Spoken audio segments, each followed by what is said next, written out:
तो एक तरफ देश के तमाम अस्पतालों को आप गलत बता रहे हैं, अब दूसरी तरफ आप खुद ही हॉस्पिटल खोल रहे हैं, जैसे कि अभी शुरुआत की आपने हिम्स की। तो सवाल अब ये बनता है कि जिस तरह से उनकी अगर एक मेडिकल माफिया है, वो धंधा कर रहे हैं, तो क्या ऐसा है कि आप भी एक अपनी माफिया तैयार कर रहे हैं और आप भी धंधा करने की कोशिश करेंगे आगे? हाँ, हम अपना हेल्थ माफिया तैयार कर रहे हैं। एक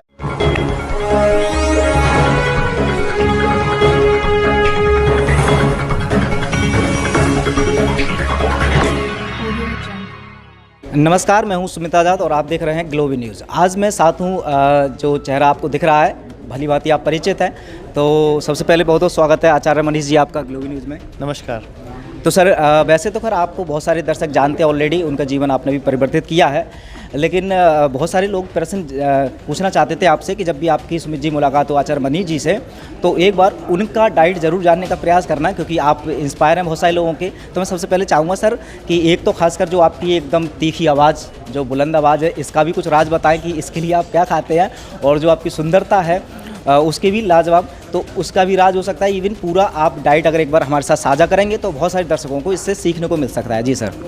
देखिए, मेरी और डॉक्टर विश्व राय चौधरी की डाइट सेम है जी। वही 12 बजे तक सिर्फ फ्रूट्स, जो वो अपनी DIP डाइट बताते हैं, उसके बाद लंच से पहले सैलेड और फिर लंच और फिर डिनर।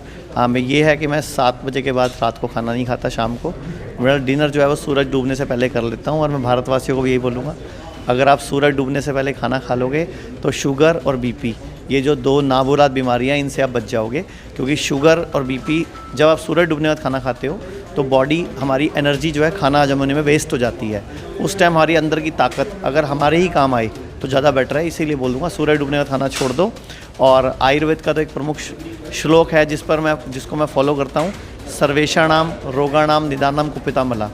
आयुर्वेद कहता है सर्व रोग, दुनिया में जितने भी रोग हैं, उनका कारण शरीर में पड़े हुए कुपित मल यानी कि गंदगी है। तो इसलिए हफ्ते में 1 दिन का उपवास रखता हूँ। उस दिन पूरा दिन कुछ नहीं खाता, सिर्फ फ्रूट सैलेड नारियल पानी, तो बॉडी क्लीन हो जाती है। और आयुर्वेद का ही दूसरा सूत्र है, शुद्धो देहा मनुष्य यस्य सजीति वर्षतम, कि शुद्ध देह वाला मनुष्य 100 वर्ष तक स्वस्थ सुखी जी सकता है अंदर से शुद्ध होकर। अब शुद्ध कैसे होंगे? तो वो हरी सब्जियां, फ्रूट, नारियल पानी, हल्दी, अदरक, यही चीज़ें जो हमारी नेचुरल हमारी किचन है, इसी के अंदर सब सॉल्यूशन पड़ा हुआ है, उसी के अंदर सब इलाज है। जी सर। अच्छा, आपके बयान सर सुनने को मिलते हैं जो अब देश भर के अस्पतालों को हैं, अब उनको आप एक मेडिकल माफिया भी बताते हैं कि वो मरीजों को लूट रहे हैं और उन्होंने हेल्थ को धंधा बना दिया है।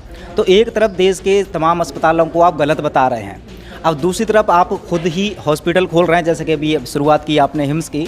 तो सवाल अब ये बनता है कि जिस तरह से उनकी अगर एक मेडिकल माफिया है, वो धंधा कर रहे हैं, तो क्या ऐसा है कि आप भी एक अपनी माफिया तैयार कर रहे हैं और आप भी धंधा करने की कोशिश करेंगे आगे?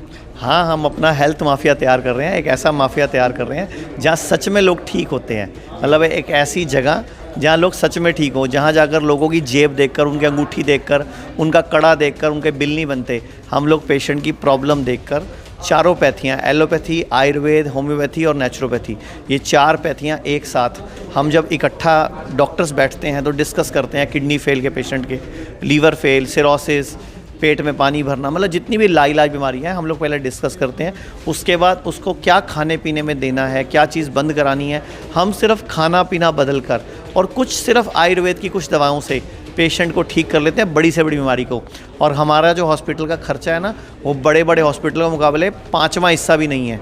वहाँ तो 10-10 लाख, 19-19 लाख के बिल बनते हैं और पेशेंट ठीक नहीं होता। हमारे यहाँ तो किडनी फेल जैसा पेशेंट भी 1-1.5 महीने में डायलिसिस बंद होकर घर चला जाता है। तो आपने इस हॉस्पिटल में अपने एलोपैथी को भी चूँकि शामिल किया है, तो मैं जानना चाहूँगा एक्चुअल में एलोपैथी की आपको क्यों इतनी ज़रूरत पड़ गई, कि उसका क्या रोल रहता है अपने हॉस्पिटल में खासकर?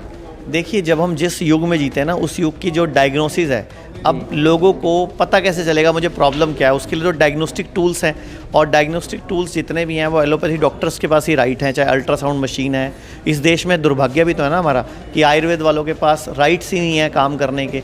अब अल्ट्रासाउंड भी करना है तो आयुर्वेदिक डॉक्टर खरीद ही नहीं सकता।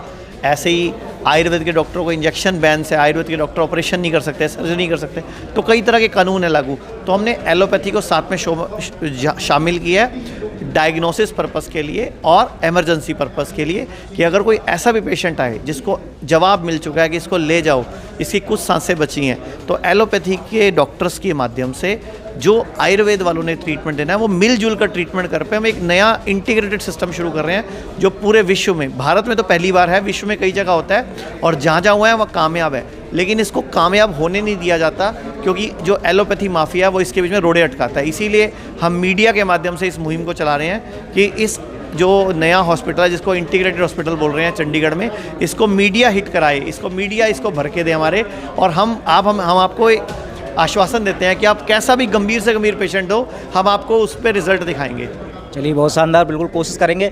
अच्छा, सवाल अब एक और है, जैसा भी आपने बताया कि जो डाइट है आपकी डॉक्टर बीआरसी सर की और आपकी बिल्कुल सेम है, लेकिन बीआरसी सर का एक स्टेटमेंट है, वो सलाह देते हैं अपने डीआईपी डाइट में किसी भी प्रकार का कोई भी पैक्ड चीज़ आपको नहीं खाना है, जो कुदरती आपको मिल रही है उसी को खाना है।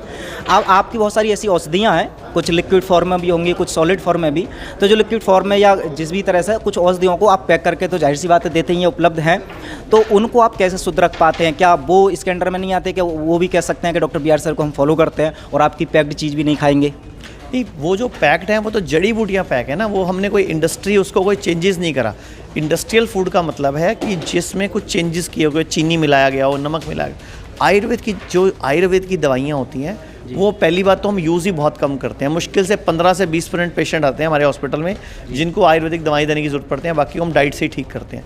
और जिसको देते भी हैं तो वो सिर्फ हरड़, बहेड़ा, आंवला, अश्वगंधा, शतावर, उन जड़ी बूटियों की बनी हुई टैबलेट्स हैं, उसका कोई साइड इफेक्ट नहीं होता, और उसको भले ही वो पैक हैं लेकिन वो नुकसान नहीं करती।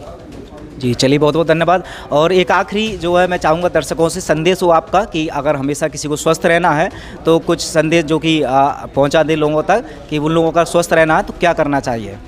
देखिए, मैं सिर्फ ये बोलूँगा, जब भी आपको लाइफ में कोई पहली बीमारी आए तो एलोपैथी डॉक्टर के पास जाने की जगह आयुर्वेद के डॉक्टर या नेचुरोपैथी के डॉक्टर के पास आया करो, पहले उनसे मिला करो, क्या खाना पीना सही करके छोटी मोटी सी दवाई लेके आयुर्वेद की अगर मैं ठीक हो सकता हूँ तो आप ऑपरेशन कराने के लिए, ज़िंदगी भर दवाएं खाने के लिए, अपने अंग निकलवाने के लिए तैयार मत हुआ करो। ये बहुत ज़रूरी है, ये मेरा सबको संदेश है।